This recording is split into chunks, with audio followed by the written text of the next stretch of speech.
నమస్తే welcome to NXT Zee news. NXT Zee channel ప్రేక్షకులకి వినాయక చవితి శుభాకాంక్షలు. ఈనాటి వార్తా విశేషాలు. విజయవాడ అజిత్ సింగ్ నగర్ లోని పలు ప్రాంతాల్లోకి మళ్లీ వరద చేరింది. గురువారం కంటే శుక్రవారం మరొక అడుగుకు పైగా వరద చేరింది. బుడమేరు ముంపు నుంచి తేరుకున్న సమయంలో మళ్లీ వరద రావడంతో ప్రజలు అవస్థలు ఎదుర్కొంటున్నారు. రామకృష్ణపురం, రాజరాజేశ్వరిపేట ప్రాంతాల్లో వరద ప్రవాహం కొనసాగుతుంది. దీంతో రాకపోకలకి స్థానికులు ఇబ్బందులు పడుతున్నారు. వరద పెరగడంతో బంధువులు, స్నేహితుల ఇళ్లకి వెళ్తున్నారు. మరొక వైపు ప్రభుత్వ సహాయ కార్యక్రమాలు కొనసాగుతూ ఉన్నాయి. ట్రాక్టర్లు, ఇతర వాహనాల ద్వారా ఆహార పొట్లాలు, వాటర్ బాటిల్ ని అందిస్తూ ఉన్నారు. అంటువ్యాధులు ప్రబలకుండా విజయవాడ నగరపాలక సంస్థతో పాటు ఇతర ప్రాంతాల నుంచి వచ్చిన సిబ్బంది పారిశుద్ధ్య కార్యక్రమాలను వేగవంతం చేశారు. వైద్య, ఆయుష్ విభాగం మందులు పంపిణీ చేస్తోంది. వ్యవసాయ, మార్కెటింగ్ శాఖ ఆధ్వర్యంలో సంచార రైతు బసాలని ఏర్పాటు చేసి వరద బాధితులకి తక్కువ ధరకే కూరగాయలు అందజేస్తున్నారు. గత 5 రోజులుగా సుమారు 10 లక్షల మంది వరద బాధితులకి ఆహారం అందించామని అక్షయపాత్ర విజయవాడ గుంటూరు ప్రెసిడెంట్ వంశీదాస ప్రభు తెలియజేశారు. దివిదాస్ ల్యాబ్ ప్రభుత్వ సహకారంతో రికార్డు స్థాయిలో బాధితులకి ఆహారాన్ని అందించామని తెలిపారు. ప్రభుత్వం ఎప్పుడు ఎంత అడిగినా అందించేందుకు తాము సిద్ధంగా ఉన్నామని వంశీదాస చెప్పారు. తామెంత ఆహారం వండినా దానిని బాధితుల వద్దకు చేర్చడం గొప్ప విషయమని చెప్పారు. అక్షయపాత్ర చరిత్రలో 10 లక్షల మందికి ఆహారం అందించడం రికార్డని పేర్కొన్నారు. ప్రభుత్వం ఎన్ని రోజులు చేయమంటే అన్ని రోజులు చేసేందుకు సిద్ధంగా ఉన్నామని చెప్పారు. 5 రోజులుగా ముఖ్యమంత్రి వర్యులు నారా చంద్రబాబు నాయుడు గారి యొక్క పిలుపు మేరకు మన Hare Krishna movement charitable foundation Andhra Pradesh వారు ఆల్రెడీ అన్నా క్యాంటీన్స్ ని ఆల్ ఓవర్ స్టేట్ 100 క్యాంటీన్లు నిర్వహిస్తున్నారు. చక్కగా నిర్వహించడం వల్ల వరదలో చిక్కుకున్న వారి కోసంగా ఫుడ్ సప్లై చేయడం కోసంగా వారు మమ్మల్ని రిక్వెస్ట్ చేయడం జరిగింది. ఇమీడియట్ గా యాక్సెప్ట్ చేసి ఫుడ్ ని సప్లై చేయడం స్టార్ట్ చేసామన్నమాట. ఫస్ట్ రోజు ఆల్మోస్ట్ 1 లక్ష మందికి చేయమని రిక్వెస్ట్ వచ్చింది. 60,000 మందికి చేయగలిగాము. దివీస్ లాబొరేటరీస్ ఎండి గారు డాక్టర్ మురళీకృష్ణ గారు మాకు ఫోన్ చేసి మీకు ఎంత సపోర్ట్ కావాలంటే అంత సపోర్ట్ చేస్తాము, ఆ వరద బాధితుల్లో ఫుడ్ ఫీడింగ్ వరకు మీరు జాగ్రత్తగా చేయండి అని చెప్పేసి చెప్పడము, అది ఎంతో మాకు మనోధైర్యాన్ని ఇవ్వటము. అంటే గురువారం సాయంత్రం వరకు మేము ఆల్మోస్ట్ ఒక 10 లక్షల ప్యాకెట్లని వరదలో చిక్కుకున్న వారికి పంపిణీ చేయడం జరిగిందన్నమాట. విజయవాడ పరిసరాల్లోని వరద ముంపు ప్రాంతాల్లో AP CM Chandrababu aerial survey చేపట్టారు. బుడమేరు డ్రైన్, కొల్లేరు ప్రాంతాలను ఆయన పరిశీలించారు. బుడమేరు ప్రవాహాలు, ముంపు, గండ్లు పడిన ప్రాంతాల పరిశీలన చేపట్టారు. ప్రకాశం బ్యారేజీ దిగువన కృష్ణా నది ప్రవాహాన్ని సీఎం పరిశీలించారు.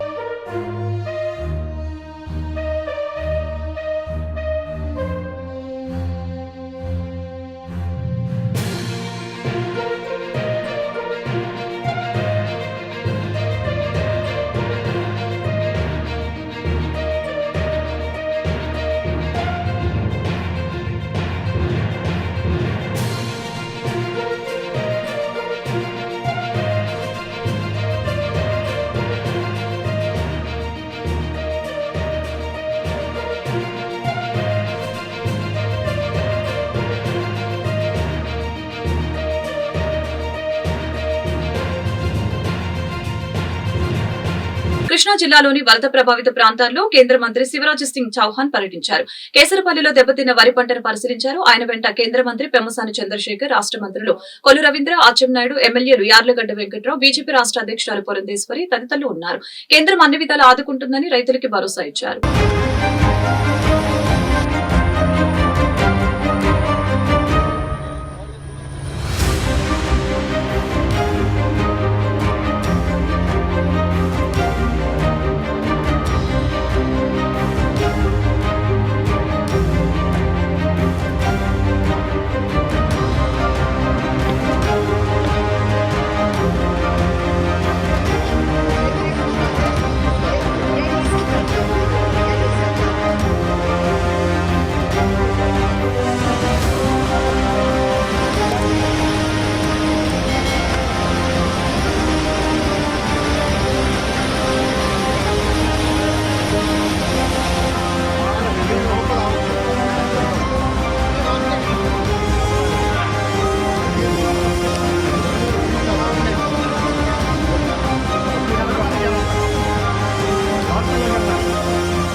अभूतपूर्व संकट की स्थिति है। ऐसा पहले कभी देखा नहीं गया। एक साथ 400 मिलीमीटर बारिश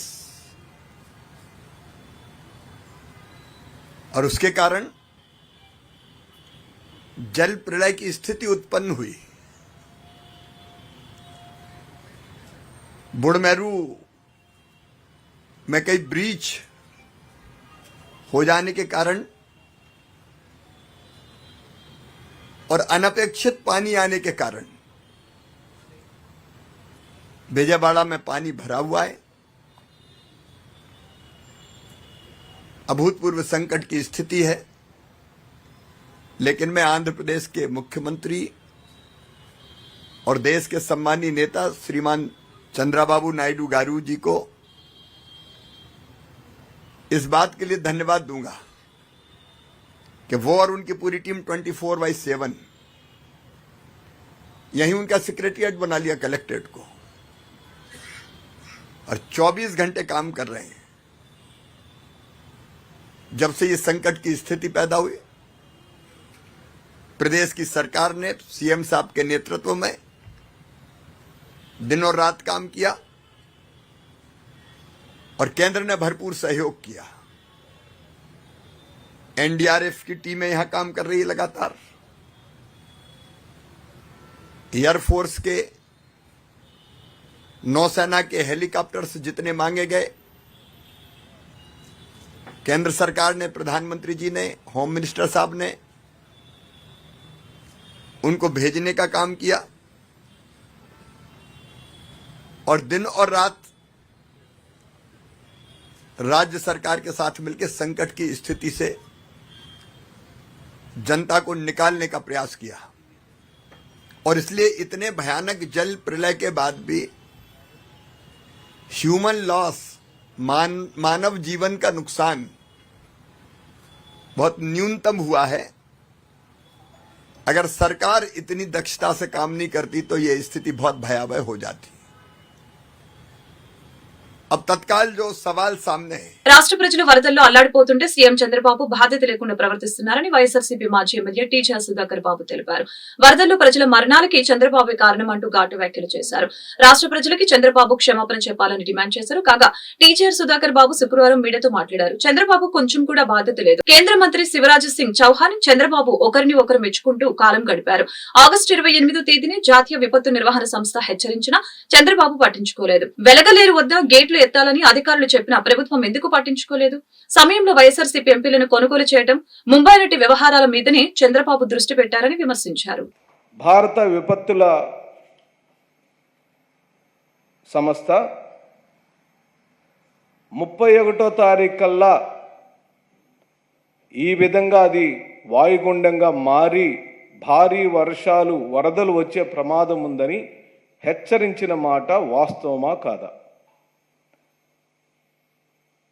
అదే 28వ తారీఖు నాడు మన రాష్ట్రంలో ఓ క్యాబినెట్ మీటింగ్ జరిగింది. క్యాబినెట్ మీటింగ్లో రివర్స్ టెండరింగ్ని ఎలా రద్దు చేయాలో నిర్ణయం మీద ప్రెస్ కాన్ఫరెన్సులు జరిగినాయి. చంద్రబాబు నాయుడు గారు కార్మిక శాఖ మీద రివ్యూ చేశారు. కానీ జాతీయ విపత్తుల సంస్థ ఇచ్చిన ముందస్తు హెచ్చరికల మీద గౌరవ ముఖ్యమంత్రి చంద్రబాబు నాయుడు గారు ఎందుకు రివ్యూ చేయలేదని ప్రశ్నిస్తున్నాం. అప్పటికే శ్రీశైలం, నాగార్జున సాగర్ 2 డ్యాములు నీటి మట్టంకి సరిపడా నీటి నిల్వలు ఇప్పటికే ఉండినప్పుడు, పైనుంచి వరదలు వస్తున్నప్పుడు వాళ్ళు గేట్లు ఎత్తితే కృష్ణానదిలోకి నీళ్ళు వస్తే ఎందుకు బ్యాక్ వాటర్ మెకానిజం మీరు చేయలేదని చెప్పి అడుగుతున్నాం. క్వశ్చనింగ్ ఏర్పాట్లు ఎందుకు చేయలేదని అడుగుతున్నాం. బుడమేరు నుంచి గేట్లు ఎత్తే కార్యక్రమం 31వ తారీఖు నాడు చేస్తాము అని బుడమేరు డిఈ సంబంధిత కలెక్టర్లకు, ఎంఆర్ఓలకు చెప్పిన మాట నిజమా కాదా? సరిగ్గా డిఈ ఇచ్చిన సమాచారం మేరకు కలెక్టర్ కానీ, ఎంఆర్ఓలు కానీ 20 గంటల సమయం ఉండినప్పుడు 20 గంటల సమయంలో విజయవాడ పరిసర ప్రాంతాల్లోని బుడమేరు పరివాహక ప్రాంతంలో నివాసం ఉంటున్న అమాయకులైన ప్రజలకు మీరు ఎందుకు ముందస్తు సమాచారాన్ని ఇవ్వలేదని ప్రశ్నిస్తున్నాం. ఇది నీ వైఫల్యం కాదా చంద్రబాబు నాయుడు గారు? సరిగ్గా కేంద్ర విపత్తుల సంఘం ఇచ్చిన సమయంలోనే మీరు ఇక్కడ ఏం చేస్తున్నారండి? గుంటూరు జిల్లాలో జరుగుతున్న దారుణ హత్యలు ప్రజలు భయాందోళనకి గురవుతున్నారు. ఈ నేపథ్యంలో వరుస హత్యలు చేస్తున్న మహిళల ముఠాని తాజాగా పోలీసులు అరెస్టు చేశారు. అప్పులు ఎగ్గొట్టేందుకు మహిళలు ఈ హత్యలు చేస్తున్నట్టు నిర్ధారించారు. ఈ అరెస్టు వివరాలను జిల్లా ఎస్పీ సతీష్ కుమార్ శుక్రవారం మీడియాకు వెల్లడించారు. కూల్ డ్రింక్ లో సరైడ్ కలిపి చంపుతున్న మహిళల ముఠాని అరెస్టు చేయడం జరిగిందని తెలిపారు. ముఠాలో మాజీ వాలంటీర్ వెంకటేశ్వరి కీలక పాత్ర పోషించారని చెప్పారు. ఈ ముగ్గురు మహిళలు ఇప్పటి వరకు 4 హత్య చేశారని పేర్కొన్నారు. మరొక ముగ్గురుపై హత్యాయత్నం చేశారని అన్నారు. మనకి అవుట్స్కట్స్ లో అప్పుడు ఈ కేసుని మనం రిజిస్టర్ చేసి కేసుని మనం ముందుకు తీసుకొని వెళ్ళాము. తర్వాత ఏ క్లూస్ లేదు ఈ కేసులో. బాడీ కూడా ఆల్మోస్ట్ 5 days 6 days అయిపోయింది. కంప్లీట్లీ ప్యూట్రిఫైడ్ అంటారు, కంప్లీట్లీ ప్యూట్రిఫైడ్ అయిపోయింది బాడీ. సో అక్కడ నుంచి మన ఇన్వెస్టిగేషన్ని స్టార్ట్ చేసాము. ఇన్వెస్టిగేషన్ని స్టార్ట్ చేసిన తర్వాత ఆ రోజు ఆ ప్లేస్కి ఒక ఆటో వచ్చింది, ఆటోతో పాటు ఒక స్కూటీ వచ్చింది. దాంట్లో 3 అమ్మాయిలు వచ్చారు, లేడీస్ వచ్చారన్నది మనకి క్లూ బ్రేక్ అయింది. దాంట్లో ఆ డెడ్ బాడీ దొరికినది కూడా ఒక లేడీకి సంబంధించిన డెడ్ బాడీ. సో కాబట్టి వచ్చిన 3 లేడీలో ఒకరు డెత్ అక్కడ అయ్యారు, ఇద్దరు వెనక్కి వెళ్ళిపోయారు అన్నది మనకి క్లారిటీ వచ్చింది. అలాగా మన ఇన్వెస్టిగేషన్ చేస్తుండగా మునగప్ప రజ్జని 40 years, మనకి యాడ్ల లింగయ్య కాలనీ కట్టవరం రోడ్డు తెనాలి. తర్వాత ముడియాల వెంకటేశ్వరి వాళ్ళు 32 years, వాళ్ళు కూడా తెనాలి. తర్వాత గుంటు రమణమ్మ 60 సంవత్సరాలు, వీళ్ళు ఈ వెంకటేశ్వరికి తల్లి. యాక్చువల్లీ వీళ్ళు 3 పాత్రలు దీనిలో ఉన్నట్టు మనం ఐడెంటిఫై చేయడం జరిగింది. మర్డర్ కూడా ఎలాగా చేస్తారంటే బ్రీజర్ అంటారు. బ్రీజర్ అంటే ఆల్కహాల్ కంటెంట్ చాలా తక్కువ ఉంటాయి, ఈవెన్ లేడీస్ కూడా తాగుతుంటారు. దానిట్లో సైనైడ్ని కలిపి అక్కడ 3 తాగుతున్నలో ఆవిడకి ఎవరు అక్కడ చనిపోయారో దానికి బ్రీజర్లో కలిపి సైనైడ్ని కలిపి ఇవ్వడం జరిగింది. వాళ్ళిద్దరూ ఆవిడ తాగేసి చనిపోయిన తర్వాత ఇద్దరు వదిలేసి వచ్చేస్తారు. అది అవుట్స్కట్స్ కాబట్టి ఎవరు చూడట్లేదు. తర్వాత వాళ్ళ అబ్బాయి మనకి నా తల్లి కనిపించట్లేదు 2-3 days కానీ చెప్పిన తర్వాత మన స్టేషన్కి వచ్చి కంప్లైంట్ ఇవ్వడం, దాన్ని బేస్ చేసుకొని ఆ బాడీ దొరకడం, దాన్ని కూడా కనెక్ట్ చేసుకొని మన ఇన్వెస్టిగేషన్ స్టార్ట్ చేయడం జరిగింది. దీంట్లో ఈ సైనైడ్ ఎవరు ఇచ్చారో కృష్ణ అలియాస్ బిల్లా. ఈ సైనైడ్ అనేది మన గోల్డ్ షాప్లో సైనైడ్ వాడుతుంటాము. వాళ్ళు ఈ పంది కుక్కలకి ఎక్కువ అయిపోయింది, దానికి కావాలని చెప్పేసి కొంచెం తీసుకున్నారు 2 times. వాళ్ళ ఫ్రెండ్ గోల్డ్ షాప్ ఉంది, అక్కడ నుంచి ఈ సైనైడ్ దొరికింది. దాన్ని వీళ్ళకి 2 times 4,000కి ఇచ్చారు. ఎవరు మర్డర్ చేశారో వాళ్ళకి ఇచ్చారు. అంటే గుంటూరు పశ్చిమ నియోజకవర్గం పరిధిలో నిరుద్యోగం అనే పదాన్ని రూపుమాపటమే తమ లక్ష్యమని ఎమ్మెల్యే గల్లా మాధవి స్పష్టం చేశారు. హెచ్ఆర్ కంపెనీ సహకారంతో ప్రతి ఒక్కరికి ఉద్యోగం కల్పించేందుకు కృషి చేస్తామని అన్నారు. ఈ ఉద్యోగ కల్పనలో మహిళలకి అధిక ప్రాధాన్యత ఇస్తామని పేర్కొన్నారు. నెలాఖరులోగా మెగా జాబ్ మేళా ఏర్పాటు చేస్తున్నామని చెప్పారు. శుక్రవారం ఎమ్మెల్యే కార్యాలయంలో ఏర్పాటు చేసిన మీడియా సమావేశంలో ఎంప్లాయ్మెంట్ సెల్ గుంటూరు పశ్చిమ పేరుతో క్యూఆర్ కోడ్ ఉన్న బ్రోచర్ ని ఎమ్మెల్యే గల్లా మాధవి, కోబలివుడి రవీంద్ర, జనసేన పార్టీ రాష్ట్ర ప్రధాన కార్యదర్శి బోనపోయిన శ్రీనివాస్ యాదవ్, బీజేపీ జిల్లా అధ్యక్షులు వనామా నరేంద్ర, టీడీపీ నగర అధ్యక్షులు డేగల ప్రభాకర్, హెచ్ఆర్ కంపెనీ ప్రతినిధి కార్తీక్ ఆవిష్కరించారు. ఈ సందర్భంగా గల్లా మాధవి మాట్లాడారు. ఫ్రీ ఆఫ్ కాస్ట్ తో నిర్వహించే ఈ జాబ్ మేళాను అందరూ సద్వినియోగపరచుకోవాలని అన్నారు.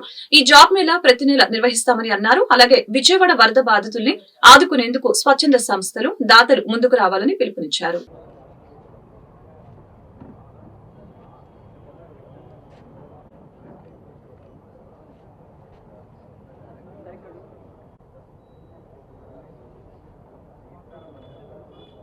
జాబ్ మేళాని గుంటూరు పశ్చిమ నియోజకవర్గంలో ఏర్పాటు చేస్తూ ఉన్నాము. దానికోసమని ఈరోజు ఒక చిన్న ఫ్లయర్ని పెద్దలందరితో, డివిజన్ అధ్యక్షులందరితో కలిసి ఓపెన్ చేసుకోవడం జరిగింది. దీని యొక్క ముఖ్య ఉద్దేశం మన గుంటూరు పశ్చిమ నియోజకవర్గంలో అన్ఎంప్లాయ్మెంట్ని రూపుమాపడమే. చంద్రబాబు నాయుడు గారి ఆకాంక్ష పూర్ టు రిచ్, అంటే ఉద్యోగ కల్పన మాత్రమే ఒక పేదవాడిని రిచ్గా, ధనికుడిగా చేసే ఒక మార్గము, ప్రత్యామ్నాయము. కాబట్టి ఆ దిశగా ఈరోజు మన గుంటూరు పశ్చిమ నియోజకవర్గంలో నిరుద్యోగులందరికీ కూడా ఉద్యోగ కల్పనలో భాగంగా ఈ యొక్క మహత్తర కార్యక్రమాన్ని చేపట్టదలుచుకున్నాము. హెచ్ఆర్ అండ్ కో కంపెనీతో ఈరోజు మేము అనుసంధానమయ్యి ఈ అన్ఎంప్లాయ్మెంట్ని ఎలా అడ్రస్ చేయాలో ఆలోచిస్తే వారికి ఇదివరకే ఉన్న కంపెనీలతో టైఅప్ ఉన్న పరిస్థితుల్లో మన యువతని కానివ్వండి లేదా ఇతరత్ర ఎవరైనా ఎలాంటి జాబ్ అయినా వారి రిక్వైర్మెంట్ని బట్టి వాళ్ళ క్వాలిఫికేషన్ బట్టి వాళ్ళు కోరుకుంటున్న జీతభత్యాలను బట్టి ఈరోజు వాళ్ళని ఆయా కంపెనీల్లో కానివ్వండి ఆయా సంస్థల్లో కానివ్వండి అకామిడేట్ చేస్తాము అని చెప్పడం జరిగింది. కాబట్టి దానికోసమని ఈ నెలాఖరులో ఒక భారీ జాబ్ మేళాని ఏర్పాటు చేయబోతున్నాము. దానికోసంగానే ఈరోజు ఫ్లయర్ని ఓపెన్ చేసుకున్నాము.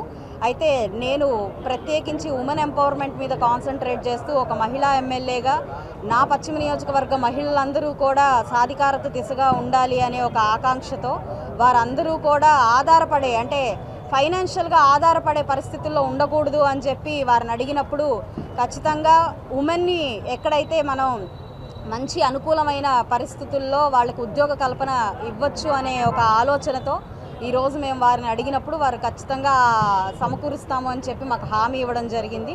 కాబట్టి ప్రతి ఒక్కరూ కూడా గుంటూరు పశ్చిమ నియోజకవర్గ ప్రజానీకం ప్రతి ఒక్కరూ ఈ అవకాశాన్ని సద్వినియోగం చేసుకోవాలి. ఇందుకు కాను ఎలాంటి రిజిస్ట్రేషన్ ఫీజు కానివ్వండి లేదంటే ఉద్యోగం వచ్చిన తర్వాత వారి దగ్గర నుంచి ఏదైనా కలెక్ట్ చేయడం కానివ్వండి జరగదు. కాబట్టి ఇది ఫ్రీ ఆఫ్ కాస్ట్. కేవలం దీనికి నిర్వహించే ఖర్చులన్నీ కూడా నా సొంత ఖర్చులతో నేను దీన్ని నిర్వహించబోతున్నాను. కాబట్టి మీరందరూ దీన్ని సద్వినియోగపరచుకోవాలి అని కోరుకుంటూ ఉన్నాను. ఇది నిరంతర ప్రక్రియ. ఈ యొక్క ఫస్ట్ టర్మ్ అంటే ఈ నెలలో నిర్వహించే జాబ్ మేళాలో ఎవరికైనా జాబ్లు రాని పరిస్థితుల్లో అది మళ్ళీ కంటిన్యూ అయ్యి నెక్స్ట్ మంత్కి వెళ్తూ ఉంది. ఇది నిరంతర ప్రక్రియ. ఇక్కడ మన గుంటూరు పశ్చిమ నియోజకవర్గంలో ప్రతి ఒక్కరికి జాబు వచ్చేదాకా వారు కోరుకునేది వచ్చేదాకా కూడా మా ప్రయత్నం ఉంటుంది. అయితే పైలట్ ప్రాజెక్ట్ కింద ఫస్ట్ మంత్ దీన్ని ఎంత సక్సెస్ అవుతుందో చూసే ఒక ఆలోచన దిశగా వారికి ఈ మంత్ మాత్రం ఏర్పాటు చేయమని చెప్పి కోరడం జరిగింది. కాబట్టి ఖచ్చితంగా ఈ మంత్ మేము నిర్వర్తిస్తాము. జిల్లాలో అధిక వర్షాలు వరదల వలన నష్టపోయిన వారికి రాష్ట్ర ప్రభుత్వం వెంటనే నష్టపరిహారం ఇవ్వాలని సిపిఎం జిల్లా కార్యదర్శి పాసన్ రామారావు డిమాండ్ చేశారు. ఉద్యానవన పంటలకి ఎకరాకి ₹1,00,000, వరి పంటకి ఎకరాకి 30,000 నష్టపరిహారం ఇవ్వాలని అన్నారు. పనులు లేక ఇబ్బందులు పడుతున్న పేదలని రాష్ట్ర ప్రభుత్వం ఆదుకోవాలని అన్నారు. బ్రాడీపేటలోని సిపిఎం జిల్లా కార్యాలయంలో ఏర్పాటు చేసిన మీడియా సమావేశంలో రామారావు మాట్లాడారు. కృష్ణా నది పరివాహక ప్రాంతాల్లో పంట పొలాలన్నీ నీట మునిగాయని ఆందోళన వ్యక్తం చేశారు. అధిక వర్షాల వలన ధ్వంసమైన రోడ్లకి మరమ్మతులు చేయాలని విజ్ఞప్తి చేశారు. సీజనల్ వ్యాధులు ప్రబలకుండా అన్ని రకాల చర్యలు తీసుకోవాలని అన్నారు. రైతులకు పెట్టుబడి సాయం అందించాలని అన్నారు. ఈ సమావేశంలో సిపిఎం జిల్లా కార్యదర్శి వర్గ సభ్యులు వై నేతాజీ, ఈమని అప్పారావు, నళినికాంత్, బైరగాని, శ్రీనివాసరావు పాల్గొన్నారు. వర్షాలు విపరీతంగా కురుస్తున్నాయి, వరదలు వచ్చినాయి. కనీవెనిగి ఇరిగని రీతిలో ఇటీవల కాలంలో వరదలు రావడం వల్ల మన జిల్లాలో లోతట్టు ప్రాంతాలని జలమయమైపోయి అన్ని పట్టణాల్లోనూ పేదలు నివసించే కాలనీలన్నీ మునిగిపోయాయి. ఈ వరదలు రావడం వల్ల తాడేపల్లి పక్కనే ఉన్నటువంటి సుందరయ్య నగర్లో 3,000 ఇళ్ళు కరకట్టకు లోన ఉన్నటువంటి ఇళ్ళని మునిగిపోయినటువంటి పరిస్థితి ఉంది. అదే కాదు, తాడేపల్లి రూరల్ మండలం, దుగ్గిరాల మండలం, తుళ్ళూరు మండలం, మంగళగిరి రూరల్ మండలంలో ఇవన్నీ కృష్ణానది పరివాహక ప్రాంతంలో లంక భూములన్నీ మునిగిపోయాయి. అదొక్కటే కాదు, అరటి, పసుపు, కంద, నిమ్మ, అదేవిధంగా ఆకుకూరలు, కూరగాయలు, ఈ తోటలన్నీ మునిగిపోయింది. పసుపుకి అయితే ఇప్పటికి ₹1,40,000 ఖర్చు పెట్టారు. ₹60,000 కౌలు, 2 లక్షలు ఖర్చు పెట్టారు. కాబట్టి కమర్షియల్ క్రాప్స్కి ₹1,00,000 నష్టపరిహారం ఇవ్వాలని, వరికి ₹30,000 నష్టపరిహారం ఇవ్వాలని చెప్పేసి కోరుతున్నాం. మన జిల్లాలో 1,00,000 ఎకరాల్లో పంట దెబ్బతింది. కాబట్టి ఏదో పైపైన చూడకుండా ఎన్యూమరేషన్ కూడా పైపైన చేయకుండా అధికారులు స్పందించి వెంటనే ఎన్యూమరేషన్ చేసి నష్టపరిహారం ఇవ్వాలనేటువంటిది ముఖ్యమైనటువంటి డిమాండ్. రెండోది, ఇళ్ళు ఎప్పటి నుంచో సంపాదించుకున్నటువంటి డబ్బులు, ఇంట్లో వస్తువులు కొనుక్కొని ఉన్నటువంటి ఇళ్ళు మొత్తం మునిగిపోయింది. తాడేపల్లి ప్రాంతంలో ప్రధానంగా కృష్ణానది పరివాహక ప్రాంతంలో వాళ్ళు మళ్ళీ ఆ ఫ్రిడ్జ్లు, వాషింగ్ మిషన్లు ఇట్లాంటివన్నీ కొనుక్కోవాలంటే చాలా ఇబ్బందులు పడేటువంటి పరిస్థితి. దానికి తోడు ఇప్పటికి వారం రోజుల నుంచి పనులు లేవు, ఇంకో 10 రోజులు కూడా పనులు పోదు. మరి వాళ్ళకి ఎట్లా బ్రతకాలా? ప్రభుత్వం ఏదో బియ్యం ఇచ్చి చేతులు దుక్కుకోవడం కాకుండా వెంటనే వాళ్ళకి నగదు రూపంలో కూడా సహాయం చేయకపోతే వాళ్ళు బ్రతికేటువంటి పరిస్థితి కాదు. వెంటనే చేయాలి. రోడ్లు 100 కిలోమీటర్ల రోడ్లు ధ్వంసమైనవి. అదేవిధంగా ఆ ధ్వంసమైనటువంటి రోడ్లు కూడా వేయాల్సిన అవసరం ఉంది. చంద్రబాబు నాయుడు గారు పంట సహాయం చేస్తానని చెప్పాడు. పెట్టుబడి సహాయం ప్రతి ఎకరానికి 20,000 ఇస్తా అన్నాడు. ఆ ₹20,000 ఇప్పుడు ఇస్తే ఉపయోగం. రైతు భరోసా కేంద్రాల ద్వారా విత్తనాలు, ఎరువులు వాటిని అందుబాటులో ఉంచితే ఉపయోగకరంగా ఉంటుంది. కాబట్టి వీటన్నింటిని దృష్టిలో పెట్టుకొని ప్రభుత్వం లండన్ వెళ్లేందుకు ఎన్ఓసీ ఇవ్వాలని ఆదేశించాలంటూ వైసీపీ అధినేత జగన్ దాఖలు చేసిన పిటిషన్ పై హైకోర్టు విచారణ జరిపింది. జగన్ లండన్ టూర్ కి సిబిఐ కోర్టు ఇప్పటికే అనుమతినిచ్చిందని ఆయన తరపు న్యాయవాది వాదనలు వినిపించారు. సిబిఐ కోర్టు అనుమతి ఇచ్చిన తర్వాత ప్రజా ప్రతినిధుల కోర్టు షరతులు విధించిందని హైకోర్టుకు తెలిపారు. ఈ విధంగా షరతులు విధించడం సరికాదని అన్నారు. ఎన్ఓసీ ఇచ్చేలా ఆదేశాలు ఇవ్వాలని కోరారు. జిల్లా పరిషత్ చైర్పర్సన్ హెనీ క్రిస్టినా తెనాలి మండలంలో విస్తృతంగా పర్యటించారు. భారీ వర్షాలు వరదల కారణంగా దెబ్బతిన్న పంట పొలాలని పరిశీలించారు.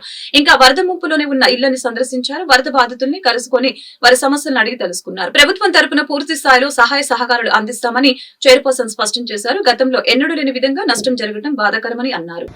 ఆఫ్పేట మరి తెనాలి ఏరియాలో ఉన్నటువంటి ఈ ప్రాంతం చూడండి, మొత్తం ఇల్లు మొత్తం జలమయమైపోయినాయి. ఇళ్ళల్లో కూడా నీళ్ళు వచ్చేసి ప్రజలకు కనీసం బయటకు వచ్చేటువంటి పరిస్థితి కూడా లేవు.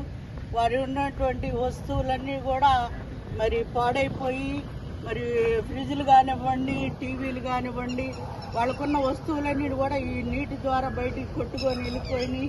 చాలా మరి వారు నడవటానికి కూడా నడిచేటువంటి పరిస్థితి కూడా లేకుండా ఉంది.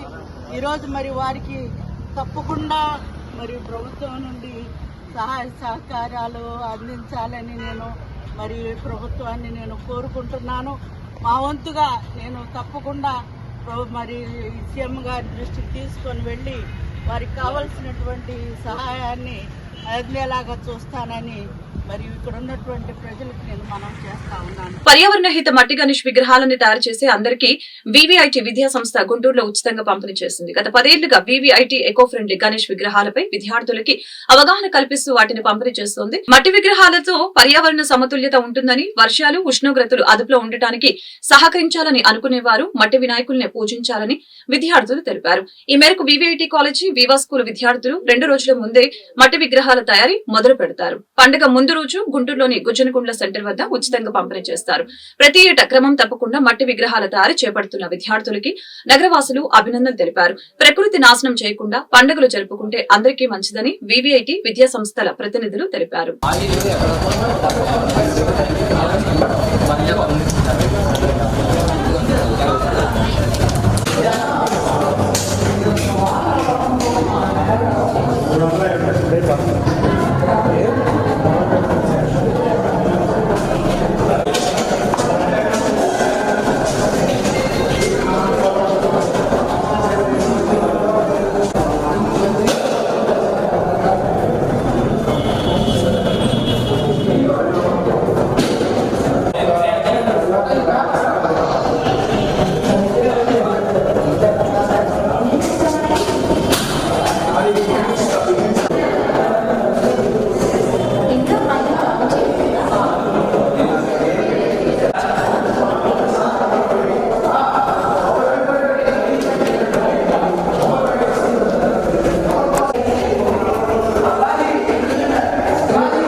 సరిగ్గా చూడరే నా కోట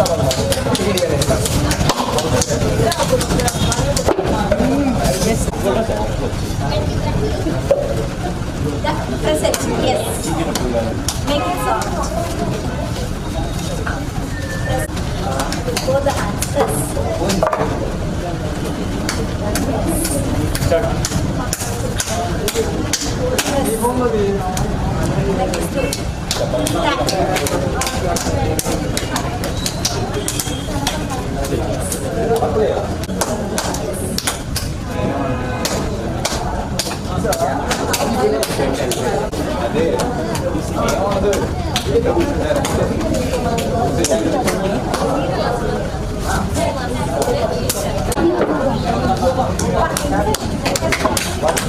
నీటికి పోయి రాయలు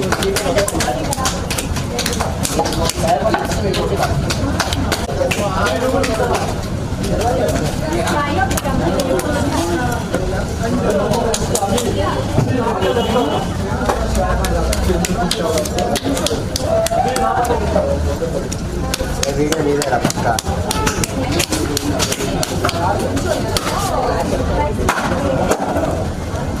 అట్లా వదిలే వదిలే వదిలే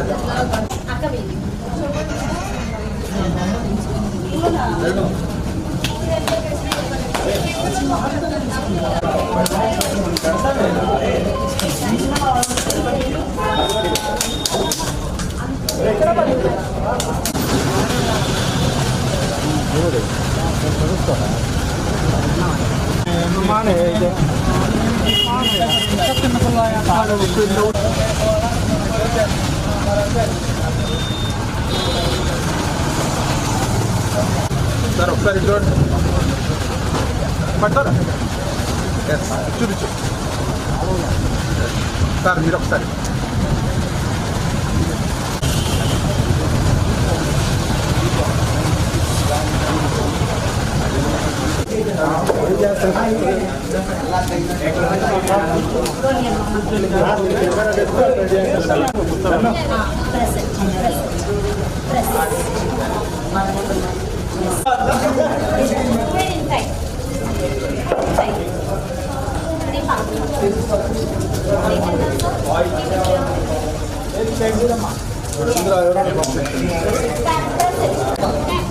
Punch it, punch it.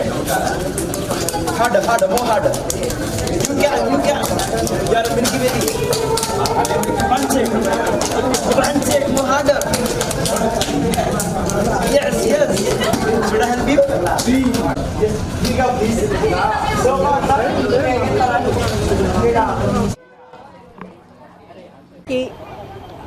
Plus సమాజంలో కూడా పర్యావరణం గురించి అవగాహన పెంపొందించడానికి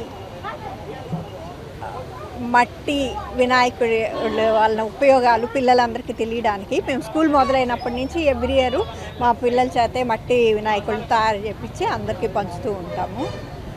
దాదాపు 1500 వినాయకుడిని పంచుతామండి ఎవ్రీ ఇయర్. మా పిల్లలకి అవగాహన వస్తుంది, ప్లస్ జనాలకు కూడా అవగాహన కోసం.